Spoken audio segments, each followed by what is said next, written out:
Now I would like to welcome to the stage the keynote speaker for today's luncheon, Admiral Gary Roughead, who will be introduced and interviewed by the Honorable Kathryn Wheelbarger.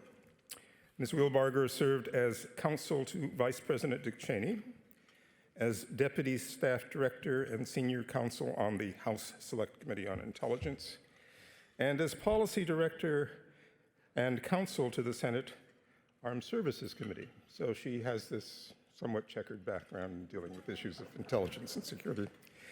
She subsequently served as Assistant Secretary of Defense for International Security Affairs in an acting capacity, and I'm pleased to say she is also a member of our board. Admiral.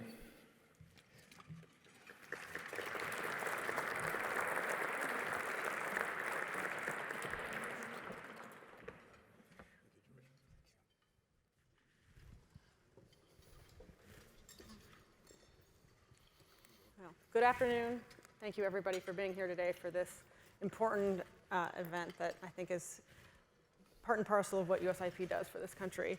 It's a great pleasure for me to introduce our distinguished guest, Admiral Gary Roughead, whose extraordinary career and expertise make him uniquely qualified to address today our most pressing challenges in strategic stability and national security. He is a former U.S. Navy Chief of Naval Operations and has commanded both U.S. Pacific and Atlantic fleets. He is now the Robert and Marion Oster Distinguished Fellow at the Hoover Institute at Stanford University. Beyond his military service, Admiral Roughead brings extensive experience from the private sector, and academia, and currently serves on industry and academic boards. He also contributes his expertise to the Johns Hopkins University Applied Physics Laboratory and serves on the International Advisory Committee of the Maritime Policy Center in Haifa, Israel. He is also a member of the Council of Foreign Relations. He's also a longtime friend of the U.S. Institute of Peace. It's my distinct pleasure to have you here today. Thank you so much for joining us. Thank you, Katie. So we'll just dive right in. It's an era of... Before we do, I would just like to thank USIP for the invitation to participate. And I applaud the Institute for this event and bringing those who have served and those who will serve together to pass the baton at a particularly interesting time in our world. But beyond that, I would also applaud USIP for what they do and what they have done over the years.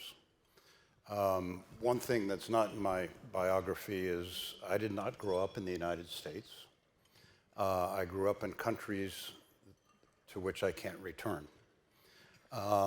And it's that way because of the conflicts, because of governments that have taken those countries in a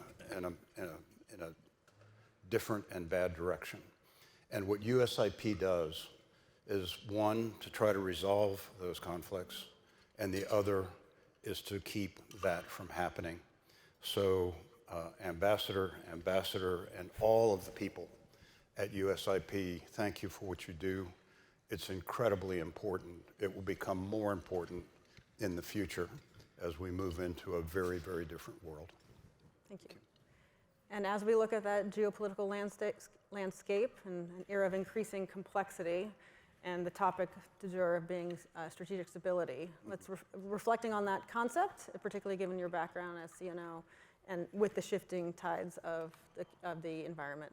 How do you think about that concept today? Yeah, if you go back to some of the initial concepts of strategic stability, it takes you into the nuclear realm. And even though I think we may be getting closer to a line of instability, the fact that we have some significant conflicts going on in the world with countries that possess nuclear weapons, the fact that they have stayed in the locker, I think speaks volumes.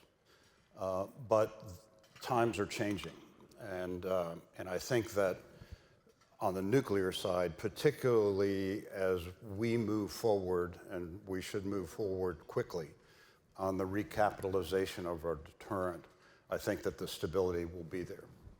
But I'm also concerned with the fact that we no longer have the venues and the methods to be able to bring people together to talk about things like arms control, particularly nuclear arms control. They seem to be waning quickly. On the conventional side, I would put us in a very unstable position. The fact that there are two brutal wars that are taking place, the tensions in the Western Pacific, what I call the malign alignment that we see playing out and has been playing out for some time. For about the last decade, it's been of interest to me to see the old empires of Eurasia beginning to stir, and now they have aligned. And whether it's the Chinese Empire, the Russian Empire, the Persian Empire, and I would say as a result of events in Syria, I would not be surprised if we see the Ottomans begin to look at the Middle East in a very, very different way. So, you know, I think it's important that we look back on history, look back on the drivers of those countries and cultures, and that's going to play out. We also are moving into a technological period, the likes of which, you know, we've not seen before.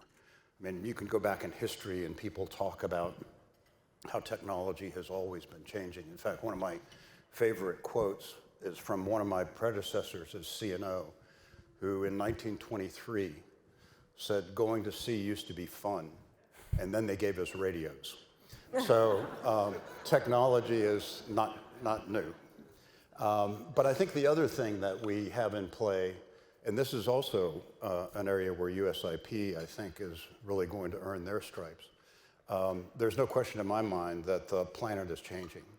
And we can argue, you know, all the whys and wherefores. But in the future, we are going to be seeing wars being fought over water, food. And so, you know, it is a very different time. But I think it's also important that we look at ourselves as well. And I'll kind of go off onto the military track a little bit here. And that, you know, we are spread quite thin as a military around the world. When you look at what's happening in Europe, Middle East, and particularly in the Western Pacific. Our defense industrial base is running pretty lean, I believe.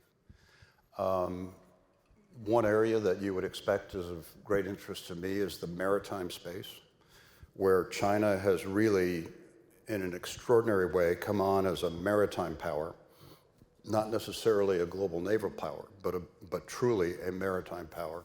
When you look at its shipbuilding, shipping, ports, ship financing, it really has changed in that regard over the last 2 decades. My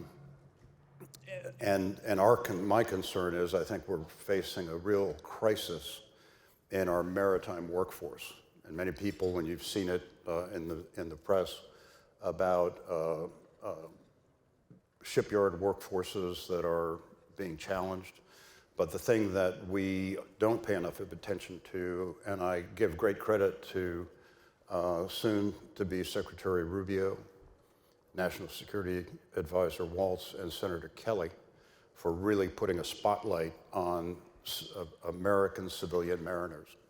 And I hope that when they are in office, that they work with Congress to fix that. Because one of the great challenges that we're going to face, particularly in the Western Pacific, is logistics. You know, we get enamored by the most recent technology or the most recent weapon. But the American way of war and where we've prevailed is through logistics. And if we don't pay attention to that, it's going to be a huge shortcoming.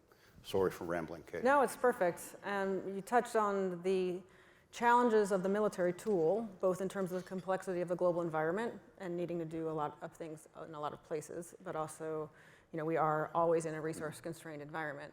So that leads us to the question of what in your opinion, is the military to focus on, and what other tools of national power should we be doing where? When I was in the department, I was always very focused on security cooperation issues, and if the entire conventional force needs to be focused on the Pacific, then maybe we should think about these less costly cooperation tools. The priority should not just, everything shouldn't move to the Pacific. Maybe we double down on security cooperation in South America or something like that. So how do you think of which tools of national power, particularly at USIP, as we heard from the ambassadors earlier, here to mitigate, avoid, and stop wars?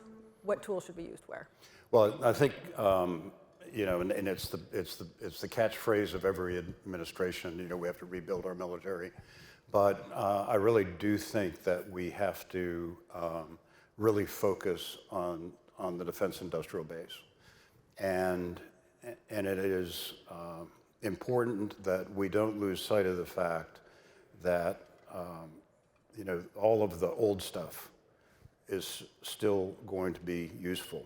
There was a time, I think, while we were involved in Iraq and Afghanistan, that was a particular kind of war.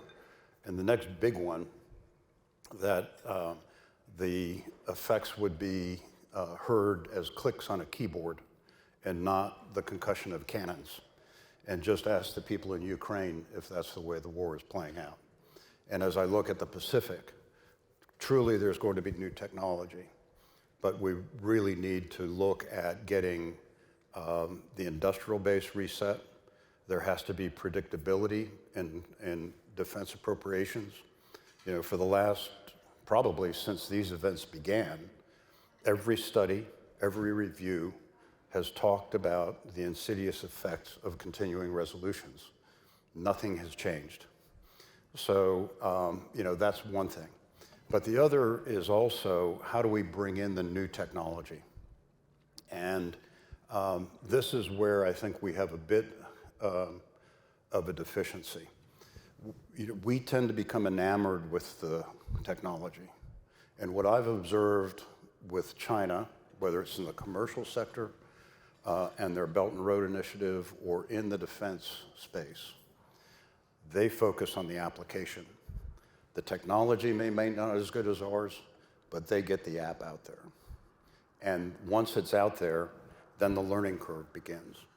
And so we need to be able to introduce that faster.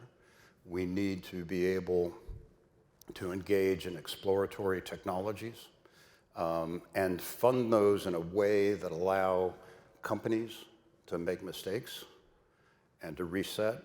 But we also have to give it a timeline. Now, on the other aspects, diplomacy and development are, in my mind, game changers. We can send our troops to engage in various countries around the world, but development is required. A few years ago, I co-chaired a study at the Council on Foreign Relations on the Belt and Road. And I've been watching the Belt and Road since about 2010 on a visit to Cambodia in my past professional life. That was my first physical view of what the Belt and Road was. But after we did the study, we were engaging with some diplomats in Southeast Asia. And at the end of it, they said, you guys got it right. It is predatory. It doesn't create a workforce that advances our country, but we need development, and we're going to get it where we can get it. Another case was visiting a country where China was building a new port, and we raised that issue. Some colleagues and I raised the issue, eventually moved up to high levels of government, and they said, we got it. We need some more controls as to what's going on. And as we're leaving the conversation, one of the officials said, you need to understand one thing. We needed the port, and the only people that bid on it was China. And so we need to think about how we bring that into play. We need to think about how we can employ organizations like USIP very effectively. And I think the other area where China has been successful on the diplomacy side is it tends to happen at the national level for us.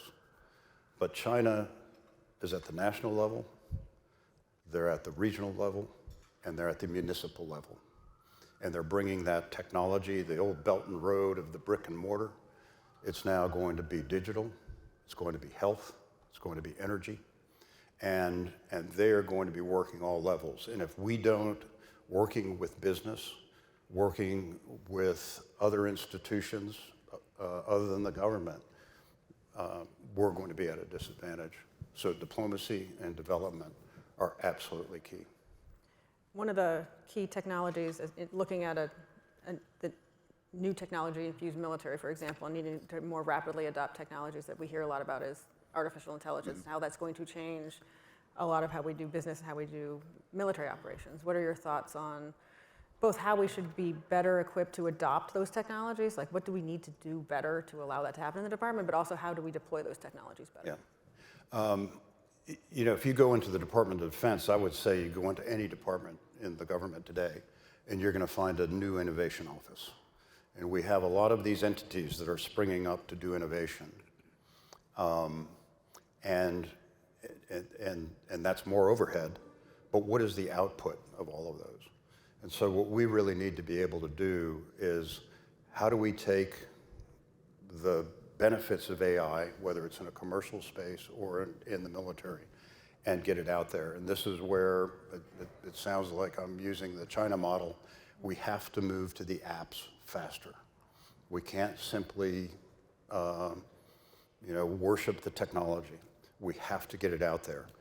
Within defense, there are some systems that, someone might say, well, you're a dinosaur and you just want to build more new airplanes or whatever. But it's in those platforms where we're going to use AI to enable them. If we don't build them, we're not going to be getting it out there to begin that learning curve. The other area that I think about quite a bit is AI as it applies to the nuclear enterprise, and the use of AI in nuclear command and control. In conversations I've had with Chinese interlocutors, you can infer, and they probably infer from us, that that's not a good idea. But I just asked the question, when has a military not employed breakthrough technology? When it's been there and they said, that's breakthrough technology, we're just going to put it aside. That has never happened. Now, I think that there is a desire to not let AI take over the nuclear deterrent. But what will all the peripherals be that are running on AI? Do we understand that? Do we understand what an adversary might be using that AI for? And so I think we really need to spend a lot of time thinking about that. And that's why I believe some of the dialogues, as frustrating as they can be, we have to be able to continue to talk. Because if we don't get the insights and we miss the opportunities to perhaps steer and influence. Right. With the rise of those advanced technologies, not just AI, but cyber writ large, space, comes with an increasingly complex discussion of deterrence as a doctrine. So what are your thoughts of how we increase the deterrent capabilities of the United States in a world of these increasingly and rapidly adapting technologies? I think we've been moving on cyber, but the area of concern for me are some of the public infrastructure, and how do we go back and get back into systems that have been there for decades, and how do we harden those up on the cyber front? I think AI in cyber defense is going to be big, but there's no question that space is you've heard the folks talk about it as a warfighting domain. It is going to become more important rather than less important. And when the idea of a space force was kicking around, I was an early proponent of that. A lot of people were surprised that this Navy guy is just supporting the Air Force, but that's true. Because I will tell you, in today's world, sea power depends on space power, because we don't have the cables that you can stretch across the ocean and plug into your ships. It's all about space.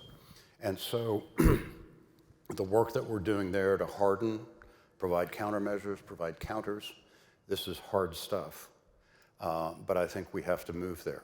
I think we also need to begin to think in terms of moving into that, what they call cislunar space, which is between Earth and the moon. That is going to open up entire new opportunities to even go beyond the moon.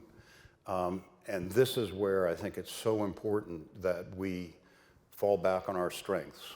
And as Katie mentioned, I'm affiliated with a university. I'm affiliated with a university affiliated research center.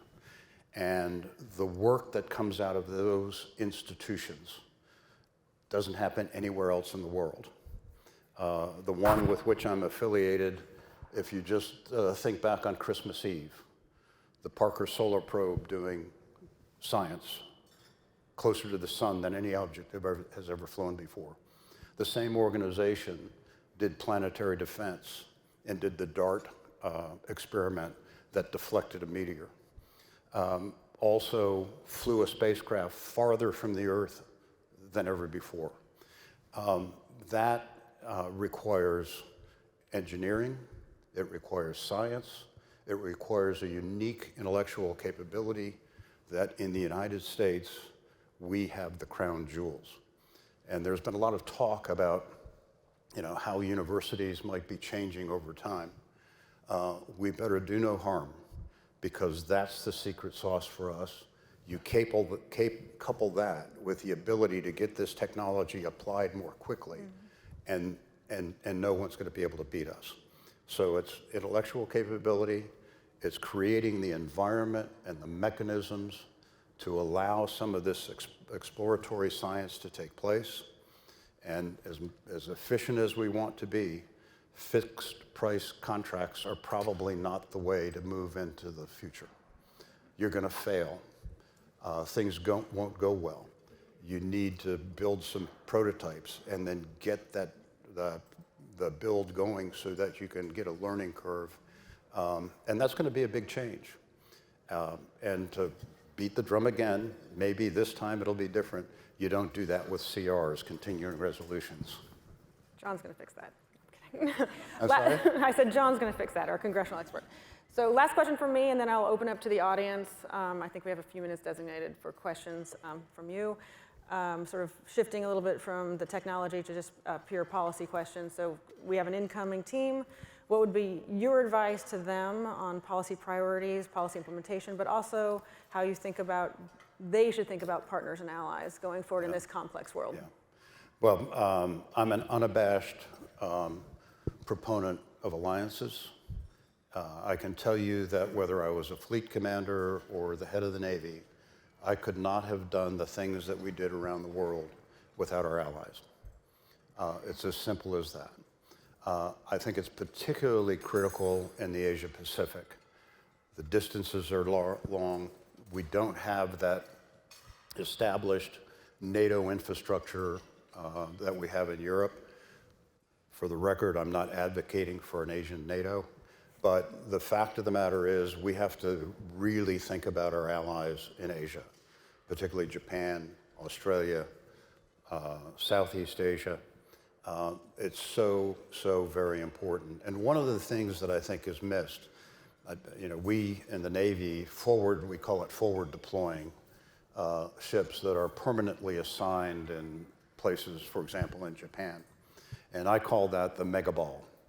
Because if you want to have 10 ships forward in the Western Pacific, it takes 5 ships to make one because of maintenance, going, coming, training.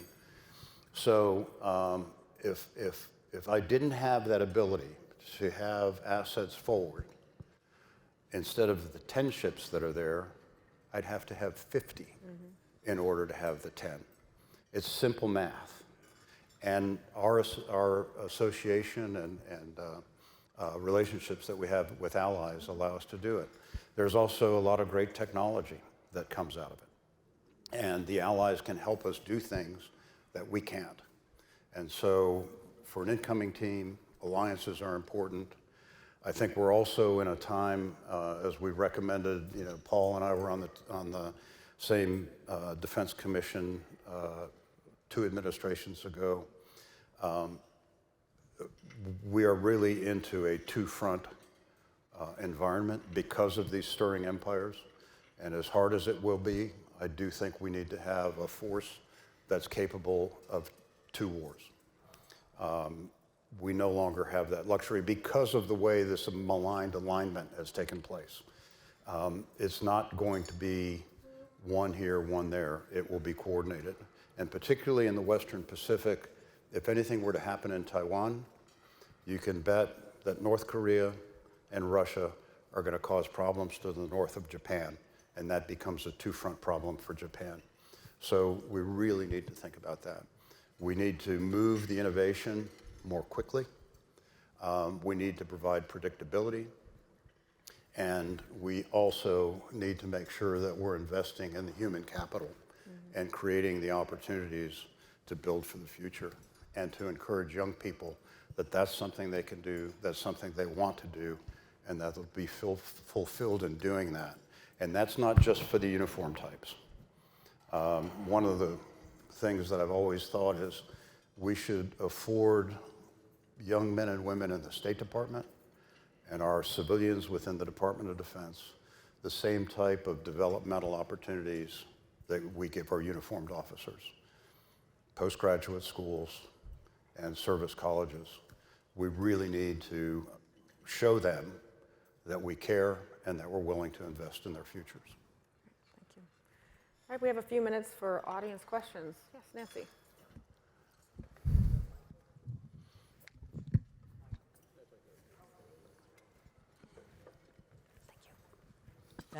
Thank you very much, Admiral. That's a very interesting perspective you have, and talking about a lot of the deficiencies that we have and the future.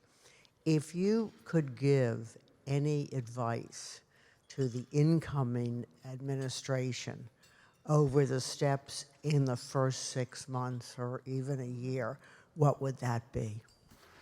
I think what I would give them, the advice would be value the alliances and understand why they're important. The other would be to really move quickly on some of the innovative technologies. The system, the procurement system, acquisition system, whatever you want to call it, within the Department of Defense, and I would argue probably the rest of government, has become much more process-focused than outcome-focused. And I would venture to say that you probably have had more people get in hot water in acquisition because they deviated from the process, not because they didn't deliver a product that was effective. And so really go after that. I think it's also important on some of these really critical technologies that we're trying to move on, is that we really need to keep leadership in position a long enough time to where they can be held accountable. When I look back at some of the transformational things that have happened in warfare, starting with the atomic bomb, and following that with the nuclear submarine, which really made a submarine truly a submarine. And the third in the world that I lived in my time in the Navy, integrated air and missile defense, which I think is going to become hugely important. What was common among those three programs? There was one person in charge for a long time, and they controlled everything. It was Groves and the Manhattan Project. It was Hyman Rickover for the nuclear submarine, and it was a gentleman by the name of Wayne Meyer for integrated air and missile defense. One could argue Hyman Rickover maybe stayed a little bit longer than he should have, but the fact of the matter is that we really need to not have people skipping around, but dig in, ride that. It has to span administrations. It can't simply change and change and change. And I would submit on AI, some of the space initiatives, that's the type of program that we have to have. I'm loath to call it another Manhattan Project, but I think you understand what I'm saying. Thank you. Yes, please.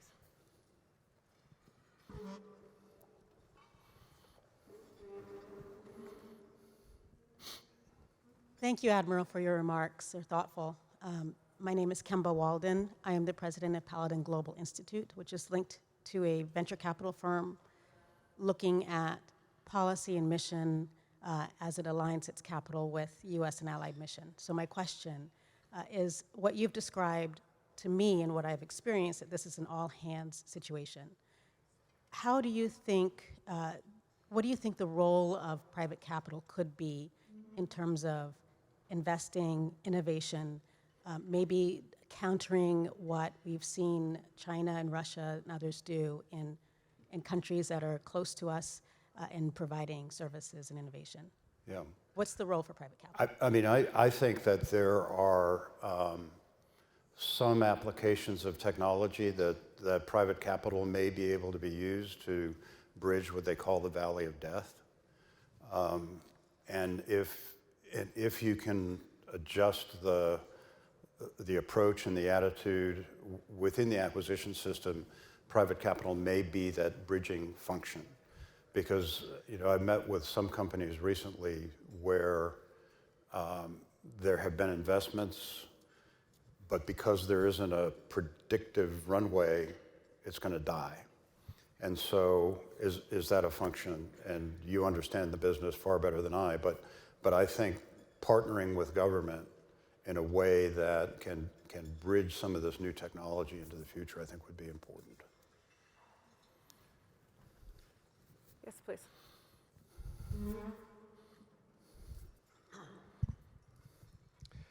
Thank you, Admiral. Thank you, Kathleen. I'm Ray Dubois, a member of the USIP, International Advisory Council. And I can tell this is going to be a hard question, Ray, because you always ask me hard questions. And I come from the land of the formers. Given your commands both in the Pacific Fleet Command and Fleet Forces Command in the Atlantic, you are particularly, I think, qualified to address the renewed discussion on the Panama Canal and how it's managed to the benefit of our country and our industry and our economy and our security. Various individuals have placed flags on various pieces of property, like the Chinese at both ends. So I'd like your views. Yeah. I think that even though the Chinese ports are on either end, I can go to other strategic areas around the world and the Chinese ports are there.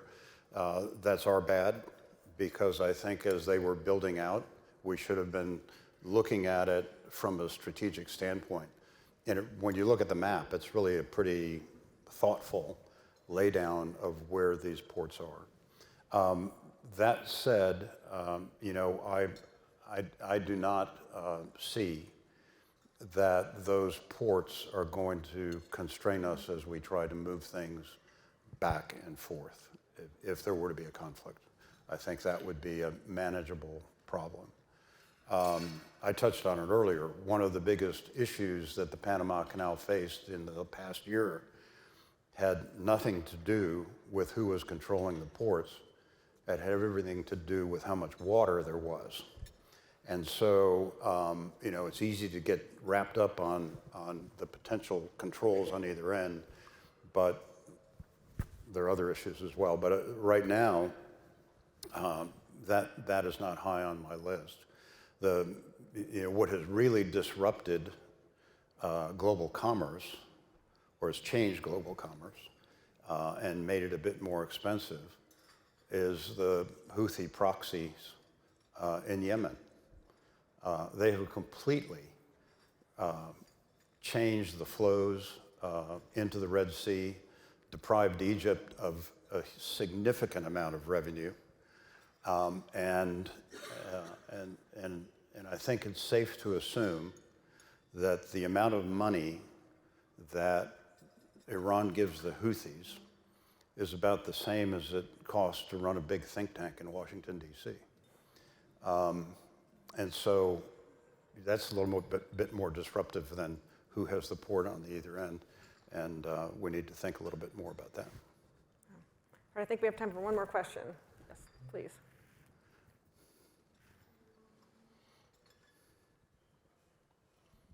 Thank you, Cindy Corville.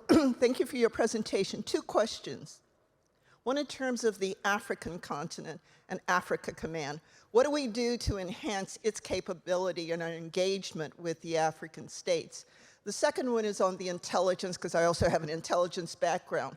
What are we going to do with both open source as well as classified to produce and collect data and to produce pieces that are informative not only for the military, but more informative for the policymakers? Thank you. Right. One of the things I think, particularly for Africa, is the fact that I think business and organizations like USIP need to play a huge role. And that, in my view, should be the thrust. Right now we're captured by Europe, Western Pacific, Middle East, but the challenges that Africa will face are going to be significant. The conflicts that are already taking place there are significant, but it's also going to be a place where there's going to be a rush for the resources of Africa and exploitation of the populations in Africa. And that's where I think the US could play, but that's not a military function. The other thing I think, as I've thought about it, and there are more Africa experts in here than I am, but we really need to, in my view, think about Africa in its many different parts.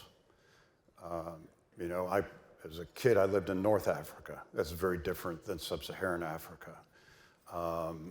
The East Africa is very different than West Africa. And I think we have to have a more sophisticated approach. We have to have a strategy that takes into account what those differences are. We have to realize that there are going to be some significant demographic, health, resource issues in Africa. And how do we come at it in a way that's effective? It's very easy to say all of that, but I think for too long we've thought about Africa as this, singular entity, and it's so very, very different. I would argue that we're behind the power curve because China's in there in a big way, Russia in a very malign way, and we've got to get our game going. And that's why I think it's so important as we talk about building out the military, but also developing the next generation of national security professionals, State Department, intelligence community. But we really need, I believe, the private sector to be part of the solution and change our position in Africa in ways that are tailored to the various regions that exist. But I defer to the ambassador to refine on that. Now on intelligence, I probably should defer to Katie, who's here. What's really changed so much over time is how much information is available in the public space. And I would say that our institutions, although they're trying to move in that direction, there's just so much information that can be gleaned that way. And there are companies that are actually obviously making a lot of money doing it. But I think the information domain that we are living in and that we'll continue to live in, and the reliance people will have on social media is also one of the great changes that future generations and the upcoming administration is going to have to deal with. It's a different time. It's a different time technologically, socially, physically, and the old playbook isn't going to work. So we need to be thinking differently, and we need the best and brightest young minds who want to come into the government to help us do that, because that's the future. And I'm hopeful that when the baton is passed, that becomes part of a strategy going forward. All the military kit that you have, our secret sauce are the wonderful people that we have in the military, in our diplomatic corps, and in organizations like USIP that go out and do the hard work. So Thank you very much. Thank you very much. Join me in thanking the Admiral for his time today. Thank you very much. Okay.